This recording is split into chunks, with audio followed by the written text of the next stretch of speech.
ഇന്ന് ഞാനത് കണ്ടെത്തി. നിങ്ങളുടെ കോളേജ് യൂണിയൻ ചെയർമാൻ പ്രമോദ് നാരായണനെ ഞാൻ എന്റെ പിൻഗാമിയായി കരുതുന്നു എന്ന് പറഞ്ഞപ്പോ അതൊരു ആജീവനാന്ത കാവലാണ്, അനുഗ്രഹമാണ്. പ്രസംഗകലയുടെ പെരുന്തച്ഛനായിരുന്നു ഡോക്ടർ സുകുമാർ അഴീക്കോട്. ഡോക്ടർ സുകുമാർ അഴീക്കോടിന്റെ ജന്മശതാബ്ദി ആഘോഷിക്കുന്ന വേളയിൽ അദ്ദേഹത്തിന്റെ അനുഗ്രഹങ്ങളും ആശീർവാദവും ഏറ്റുവാങ്ങാൻ ഭാഗ്യം സിദ്ധിച്ച ജനപ്രതിനിധികളിൽ അപൂർവം ഒരാളാണ് മധ്യ തിരുവിതാംകൂറിലെ റാന്നി മണ്ഡലത്തിലെ മുൻ MLA കൂടിയായിട്ടുള്ള അഡ്വക്കേറ്റ് പ്രമോദ് നാരായണൻ. ശതാബ്ദി ആഘോഷിക്കുന്ന വേളയിൽ സുകുമാർ അഴീക്കോടുമായിട്ടുള്ള സൗഹൃദങ്ങൾ അദ്ദേഹം നമ്മളോടൊപ്പം പങ്കുവയ്ക്കുകയാണ്. എങ്ങനെയാണ് സുകുമാർ സാറുമായിട്ടുള്ള ബന്ധം? സുകുമാർ അഴീക്കോടുമായുള്ള എൻ്റെ വ്യക്തിബന്ധം ഏത് മലയാളിക്കും ഉള്ളതുപോലെ പ്രഭാഷണ കലയുടെ വലിയ ആചാര്യനോട് സാംസ്കാരിക നായകൻ എന്ന വിശേഷണം, അഴീക്കോട് മാഷിന് മുമ്പ് ആ വിശേഷണം ഉണ്ടായിരുന്നോ എന്നെനിക്കറിയില്ല.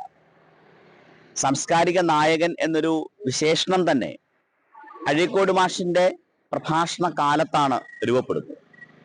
അത്തരമൊരു ആളിനോട് ഏത് മലയാളിക്കുമുള്ള ഒരു ബന്ധം, എല്ലാ മലയാളിക്കും അഴീക്കോട് മാഷിനെ നേരിട്ട് കണ്ടിട്ടില്ലാത്ത, അടുപ്പമില്ലാത്ത ആളുകൾക്ക് പോലും സുകുമാർ അഴീക്കോടുമായുള്ളൊരു ബന്ധമുണ്ട്. ആ ബന്ധം അദ്ദേഹം സൃഷ്ടിച്ച വാക്കുകളുടെ തോരാമഴയിൽ നനഞ്ഞു നിൽക്കുന്ന ചെടികളായി, പൂക്കളായി, ചില്ലകളായി, അങ്ങനെ തളിർത്ത ഏത് മലയാളിക്കും ആ ബന്ധമുണ്ട്. വ്യക്തിപരമായ ഒരു വലിയ ഭാഗ്യം അദ്ദേഹവുമായി പുലർത്താൻ കഴിഞ്ഞ വലിയൊരു ആത്മബന്ധമാണ്. ആ ബന്ധത്തിന്റെ തുടക്കം മാവേലിക്കര ബിഷപ്പ് മോർ കോളേജിൽ, ഞാൻ അന്ന് കോളേജ് യൂണിയന്റെ ചെയർമാനാണ്. അന്ന് ജോർജ് മാത്തൻ സ്മാരക പ്രഭാഷണം ആ വർഷം നടത്താനായി എത്തിയത് അഴീക്കോട് മാഷാണ്. അപ്പൊ അഴീക്കോട് മാഷ് വരുമ്പോൾ വാക്കുകളെ സ്നേഹിക്കുന്ന, വാക്കുകൾക്ക് ഭൂമിയേക്കാൾ ആകർഷണവും കടലിനേക്കാൾ ആഴവും സൂര്യനേക്കാൾ വെളിച്ചവുമുണ്ട് എന്ന് കരുതുന്ന ഒരാൾ എന്ന നിലയിൽ വാക്കുകളുടെ കുലപതിയായ, ആ വാക്കുകളെ മനോഹരമായി, മുഗ്ധമായി, ഹൃദയമുഖിയായി ഉപയോഗിക്കാൻ കഴിയുന്ന അഴീക്കോട് മാഷുള്ള ആദരവ് കൊണ്ട് ആ പ്രസംഗം കേൾക്കാൻ വേദിയിൽ തന്നെ, കോളേജ് യൂണിയൻ ചെയർമാൻ ആയതുകൊണ്ട് വേദിയിൽ തന്നെ ഉണ്ടായിരുന്നു. അന്ന് കോളേജിന്റെ പ്രിൻസിപ്പലായിരുന്ന ഡോക്ടർ MK ചെറിയാൻ കൊടുവല്ലൂർ സാർ, അദ്ദേഹം ആ പ്രസംഗം തുടങ്ങുന്നതിന് മുമ്പ് അഴീക്കോട് മാഷ് എത്തിയപ്പോൾ നമുക്കൊന്ന് അടുത്തിരിക്കാൻ കഴിയുന്നത് തന്നെ അത്രയേറെ അനുഭൂതിയാണ്. അപ്പൊ ഞങ്ങളുടെ കോളേജ് യൂണിയൻ ചെയർമാനാണ് എന്ന് പറഞ്ഞ് പരിചയപ്പെടുത്തി. അപ്പോൾ വളരെ കാഴ്ചയിൽ വളരെ ചെറുതായിരുന്നു എന്നെ ഒന്ന് വാത്സല്യത്തോടെ നോക്കിയിട്ട് പഠന വിശേഷങ്ങൾ ചോദിച്ചിട്ട്, അപ്പോൾ പ്രിൻസിപ്പൽ പറഞ്ഞു, നന്നായി പ്രസംഗിക്കുന്ന ആളാണ്. അപ്പൊ അദ്ദേഹം പലപ്പോഴും സദസ്സുകളിൽ MLA പോകുമ്പോൾ ഞാൻ തന്നെ ചെയ്യാറുള്ളത് പോലെ, ശരിയെങ്കിൽ ചെയർമാൻ പ്രസംഗിക്കട്ടെ ആദ്യം എന്നായി. ഒരിക്കലും അഴീക്കോട് മാഷുള്ള സ്ഥലത്ത് അങ്ങനെ പ്രസംഗിക്കേണ്ടി വരും എന്നൊരു തോന്നൽ പോലുമില്ല. അത് കേട്ടിരിക്കുക എന്നതാണ്. ഇംഗ്ലീഷിൽ പറയും ബട്ടർഫ്ലൈ ഇൻ സ്റ്റൊമക്ക്. സാധാരണ പ്രസംഗിക്കുമ്പോൾ പരിഭ്രമങ്ങളൊന്നും വരാറില്ല. സുകുമാർ അഴീക്കോട് പോലൊരു വലിയ ഒരു മഹാസമുദ്രത്തെ കാണുമ്പോൾ ഒരു കുഞ്ഞരുവിക്ക് തോന്നുന്ന ഒരു പരിഭ്രമം, ആദരവ് ഒക്കെയാണ് അന്നേരം മനസ്സിൽ തോന്നിയത്. പക്ഷെ അന്നേരം പ്രസംഗിക്കാൻ തുടങ്ങി. ഞാൻ അദ്ദേഹത്തിന്റെ തത്വമസി എന്ന വളരെ പ്രൗഢമായ ഗ്രന്ഥത്തെക്കുറിച്ച് പറഞ്ഞുകൊണ്ടാണ് പ്രഭാഷണം തുടങ്ങുന്നത്.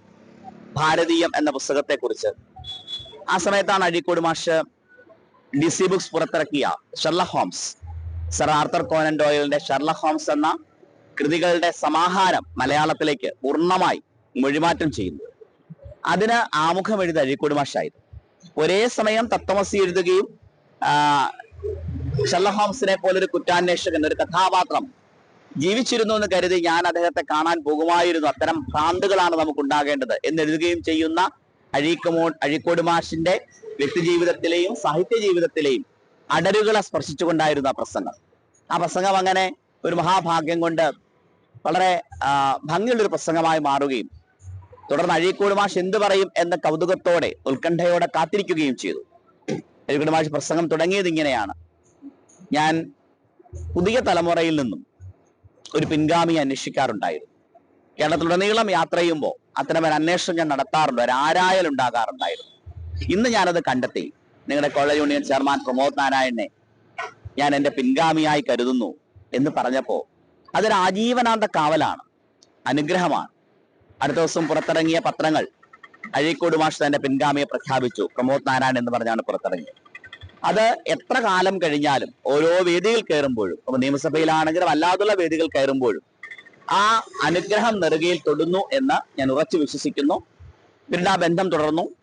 നൂറിനാട്ടുള്ള മിനി മാസിക പ്രസിദ്ധീകരണങ്ങളിലൂടെ കേരളമാകെ ശ്രദ്ധിക്കുകയും പുസ്തക പ്രസാധകനായി, എഴുത്തുകാരനായി പിന്നീട് മാറുകയും ചെയ്ത നൂർനാട് മോഹൻ, അദ്ദേഹത്തിന്റെ നേതൃത്വത്തിൽ എനിക്ക് പിന്നീട് ഗാന്ധി സമ്മാൻ പുരസ്കാരം കിട്ടിയപ്പോൾ അതിനെ അനുമോദിക്കാൻ ബ്ലോക്ക് പഞ്ചായത്ത് പ്രസിഡന്റായി, അപ്പൊ അതിനെ അനുമോദിക്കാൻ അഴീക്കോട് മാഷ് എത്തി.